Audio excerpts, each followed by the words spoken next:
السلام عليكم البنات، خياتي امهاتي، ان شاء الله تكونوا كامل بخير ومهنيين وصحتكم مليحه. وقت اللي يدخل عليكم هذا الفيديو، نهار جديد وفيديو جديد مع اختكم امل ساميه، وكما العاده والعوايد فيديو معمر نشاط وحيويه وبزاف تاع الطاقه الايجابيه. وما نقدرش تفوت فيديو بلا ما نشكركم فيها، نقول لكم شكرا بزاف حبيبات قلبي على حبكم وعلى دعمكم. ونفكركم ثاني قبل ما تكملوا لا فيديو ما تنساوش ديروا لنا هذيك الجيم باش لا فيديو تاعنا توصل اكبر عدد من الناس وتكبر عائلتنا باذن الله. وخلوا لي تعليقاتكم اللي تهمني وتفرحني بزاف. قولوا لي كيفاش راكم دايرين، كاش نشاط، كاش شطاره، كاش سجاوه. انا غير سكتوا في هذا النهار، اصبحت معوله على البسس. شفتوك شغل في المنام قلت اللهم نديروا اي منين ذاك ماشي دائما هذاك الاكل الصحي، منين ذاك نغشوا معليش نديروا هذاك نهار ولا زوج في السمانه نغشوا فيها وناكلوا واش نحبوا. والله المستعان.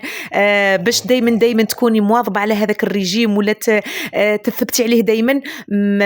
ما تقدريش 100%. المهم هذيك خطره ولا زوج في السمانه تقولي نغش شويه معليش نصبح بقهوه كحله. الله كيما يقول لك تفطرني مع حبيبه نبسس، سيرتو مع هذه الايامات تاع البرد وكامل وبدات الشتا طيح. اللهم اغثنا غيثا نافعا يا ربي. وكيما يقول لك مولاها ربي سبحانه. وطيبت هذيك القهوه العزيزه الله الخلاطه كيما نقولوا لها حنايا. شوفوا عندي البريس وعندي لاباراي تاع لا ماشين تاع القهوه بصح. مانيش عارفه علاه منين ذاك تبالي على هذه القهوه الخلاطه. ريحتها في الدار تخليني شغل نحس واحد الاحساس تفكرني بايام الجامعه. تحيه كبيره كامل لصحاباتي اللي قراو معايا في الجامعه، نقول لهم تحيه كبيره لكم لانه هذه القهوه كانت ما تخطيناش. المهم وحطيت هذاك الفنيجل تاع القهوه الله مع ذوك الحبيبات تاع المبسس. قلت نقعد راسي ومن بعد نوض نبدا في شغلي. وخياتي اللي شافوني حطيت نبسس في ستوري تاع الانستغرام وقلتوا لي حطوا لنا الوصفه حتى انتم ما نسيتكمش حبيبات قلبي. اصبروا عليا هذه الايامات باذن الله ندير لكم المبسس تاع الطاجين وتاع المقله بعجينه وحده. واش نقول لكم يجيكم يذوب في الفم. تولوا هذيك الوصفه معتمدينها دائما وما تبدلوهاش. واللي مازال ما راهش متبعتني على الانستغرام نقول لكم مرحبا بكم خياتي كامل على صفحتي على الانستغرام اللي راني مخيط لكم الاسم تاعها هنايا اللي هو امل ساميه. لانه في الانستغرام راني متواجده تقريبا بشكل يومي، نحط لي ستوري تاوعي دائما من الصباح حتى لليل، ماشي كيما هنا في اليوتيوب تجيني ثقيله باش نبارطاجي معكم كل يوم لي فيديو، بصح في الانستغرام تجيني خفيفه. المهم خياتي هنايا بعد لي تقهويت وكما يقول لك قعدت راسي الله كنت فتحت كامل التواقي باش تتهوى لي الحاله. ومن بعد رحت للماشينه لافي هنايا باش نغسل الحوايج. درت الغسله الاولى وزدت الغسله الزوجه. واش نقول لكم الحاجه كما دائما احنا هذه في فمنا هذه تاع اللي نرقدوا عليه نصبحوا عليه. بصح نقول لك حبيبتي اي وحده فيكم ولا جميع وحده فيكم راح حاكمها كما يقول لك الخمول ولا عجزانه ولا فشلانه ولا كسلانه، نقول لك حبيبتي ابقي معايا وراح تدي شويه تاع النشاط وشويه تاع الطاقه الايجابيه. شوفوا منين ذاك كاع يحكمنا هذاك منين ذاك تجينا هاك شغل هكا يحكمنا هذاك الخمول وتقولي ما ندير والو كنت تلقاي ما بلاصتك ما تنوضيش. بصح حبيبتي لازم ديري الكوراج وتنوضي لدويرتك وتنوضي لشغلك، لانه اذا ما درتيش الكوراج انت لروحك ما كاش اللي راح يديره لك. واذا انت ما قويتيش روحك بروحك والله ما كان اللي راح يقويك. واذا انت ما طلعتيش ثاني المورال لروحك نقول لك يا حبيبتي والله ما كان اللي راح يجي ويطلع لك المورال. طلعيه لروحك هذاك المورال وشده في ربي سبحانه. المهم حبيبتي لازم انت تكوني قويه وتسندي نفسك بنفسك. هذا الهضره اللي نقول لك فيها حبيبتي ديريها حلقه في وذنيك وتمشي بها، لانه اي حاجه راني نقولها لكم راني نقول فيها عن تجربه. ما كاش الوقت اللي رانا فيه هذا باش يجي واحد يدقدق لك الباب ويقول لك روحي نطلع لك المورال ولا ندير لك الكوراج ولا نفرحك. ما كاش. اول حاجه تكلي على نفسك دائما، اول حاجه نديروها التوكل على الله سبحانه وتعالى ثم نفسك.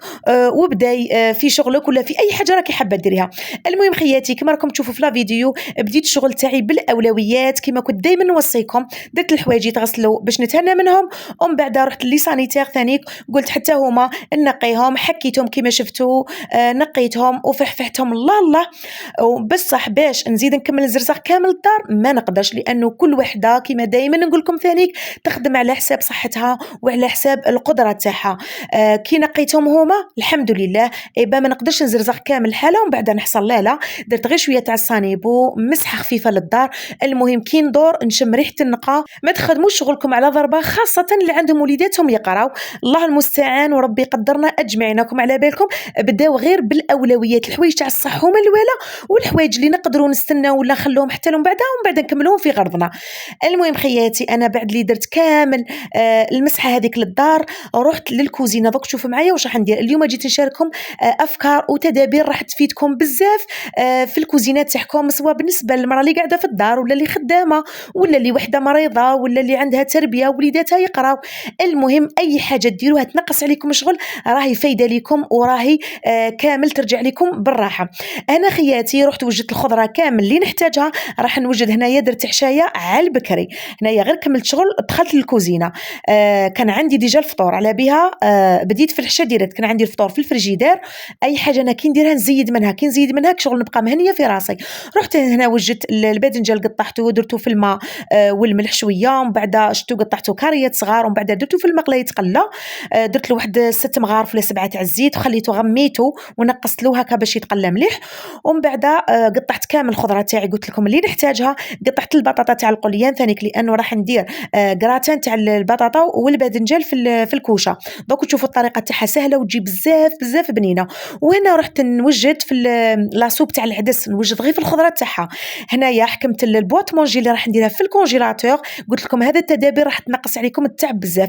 كي تشوفي روحك قاعده حكمي وجدي زوج حاجات ولا 3 وحطيهم في الكونجيلاتور في بايط، سواء طيبيهم وديريهم في بايط في الكونجيلاتور ولا خليهم هكا بلا طياب.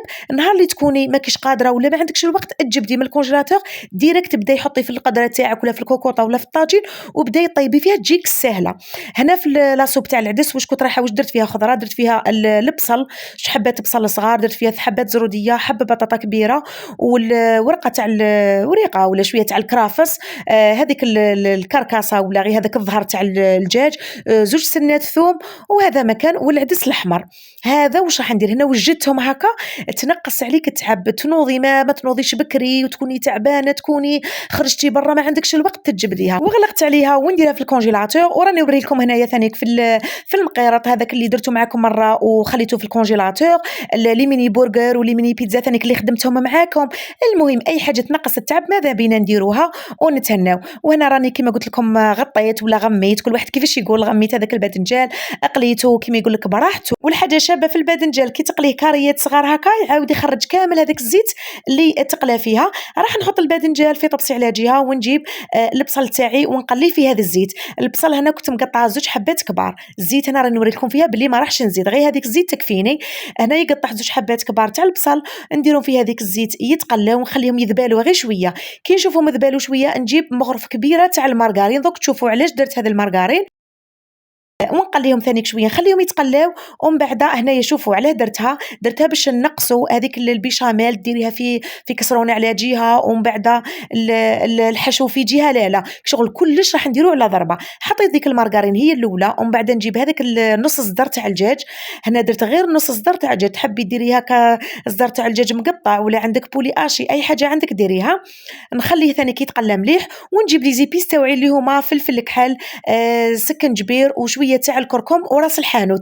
اذا عندكم التوابل تاع الدجاج غير ديروهم، انا ما كاش عندي، اكتفيت غير بهذو كما يقول لك الجود من الموجود.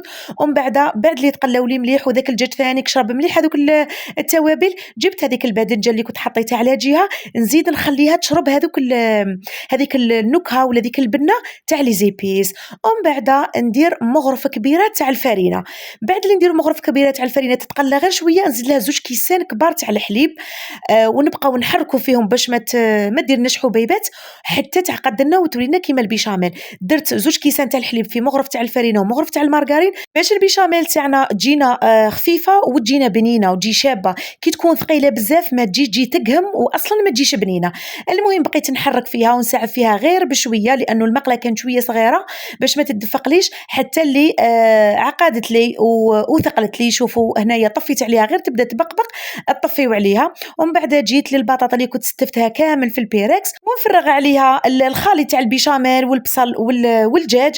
المهم تجيكم واحد البنه واش نقول لكم. وهنايا نسقمها كامل من الفوق وروح درت عليها شويه تاع الفخوماج غابي الثاني واش يكون عندك ديري. المهم تجيكم واحد الكغاتا مشخشخ ومفرمج والبنه ولا اروع. تكون عندكم الفرماج ثاني تحبوا ديروها مع هذيك اللي تزيدوها كبنه البيشاميل عادي. المهم جات بنينه ما شاء الله، جربوها وردوا لي بالخبر. والحاجه الشابه في هذا الكغاتا انه ما يجيش ناشف، يجي طري ويجي مشخشخ من الداخل.